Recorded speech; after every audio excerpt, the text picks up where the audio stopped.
everybody. My name's Amy, and I'm from the United States. I was basically a professional student for many years. So even though I didn't have the experience of studying abroad, well, actually I did, come to think of it, but not in the U.S. You know, I'm from the U.S. But I can give you some secrets about how to get into schools, how to get funding, because you'll be competing with a lot of different people, and you know, you might not have all the expertise that you need here. So a lot of these things actually helped me as well. For example, studying for your exams. I had to take the SAT, the ACT, the GRE. I never had to take TOEFL, of course. But starting in advance, you know, trying to study, learning the secrets, learning some tips, it really does help. I've had to do interviews for scholarships. I also, I've had 2 bachelor's degrees, a master's degree, and a PhD in the United States. And I got several scholarships along the way. And at least one, there was a big interview. And I was very nervous, but I practiced beforehand. And so, you know, if you come to our center, we can help you, like Marin said, doing some mock interviews. And so it's just about being able to express yourself clearly. And I think it's really helpful. Now, one thing that everyone has mentioned so far is the importance of writing. And this is everywhere from your scholarship applications and your admissions letters to, you know, like Vladimir just said, once you get in. When I wanted to come to Moldova to do some research, I applied for a Fulbright scholarship. And I had to write a 1-page essay. Now that sounds very easy, right? 1 page. Well, I didn't start the day before it was due. I started 2 or 3 months before it was due.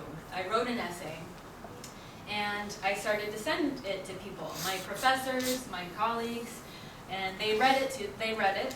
They made comments. They gave it back to me. I rewrote it again, sent it to other people. Please read this. You know, I'm trying to get a Fulbright to go to Moldova. 1 page. One page. This is for a 1-page essay. A lot essay. of work just for 1 page. Exactly. And I got feedback from a lot of smart people. And by the end, I had an essay that was totally different from the first essay I wrote. But it was much, much better. So I think that's something that we don't always think about when we're writing. You have to rewrite and have people give you feedback. It's not just something you can do in one evening and just write down your thoughts. No, you really have to think about it, do some research, and get feedback from people. Another tip is to find scholarships that nobody knows about. When I wanted to come to Moldova, not that many people knew about this opportunity, so that was very helpful to me. You know, oh, you want to go to Moldova? Sure, here's some money. So, you know, that helped me, but I think you can use this tip for yourself too. Find scholarships that maybe nobody knows about. This can be helpful. And we can help you find those, of course. Now, again with writing, once you get into a program, it can be very overwhelming. If you're studying abroad, you have a lot of challenges. You're in a new culture, you're living in a new country, you're learning in a language that's not your native language. And guess what else? You have to write. They're not exaggerating about this. I had to write, I don't know how many pages. For my master's thesis, that was, you know, 140 pages. My dissertation was 240 pages, so I've written a lot. And it's not just, you know, writing and there it is. You have to revise, you have to think, and you really have to do a lot of research. I've talked to a lot of Moldovan students, and they often tell me about writing here. Well, their teacher teaches them some things, and then what do? You write it down. And if it's correct, if you write down the facts, you get a good grade, right? Does that sound familiar? That's how you write. Well, in the United States, that's not how you write. If you just write down what the teacher said, you'll fail.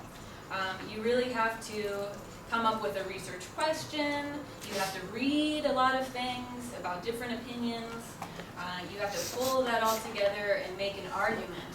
And you have to present it in a certain order, in a certain way, using academic English, you know, certain phrases, certain words. So it's very different from what people are used to. I worked in a writing center at the university where I got my PhD in Wisconsin, And I worked with a lot of students, including American students who were struggling, but also many, many foreign exchange students who were writing these types of essays for the first time. And so I've seen a lot of the struggles that people have. And I think a lot of the students would have benefited if they had started this process before they arrived at school, if they learned a few tips, if they learned, got an idea for how to write an academic essay, they would have one less thing to struggle with. So I would encourage any of you, if you're lucky, if you work hard and are able to get into university, get some scholarships, come to ALC and we can help you prepare even further before you go. Yeah. Okay. Thank you, Annie. And I would like to add one thing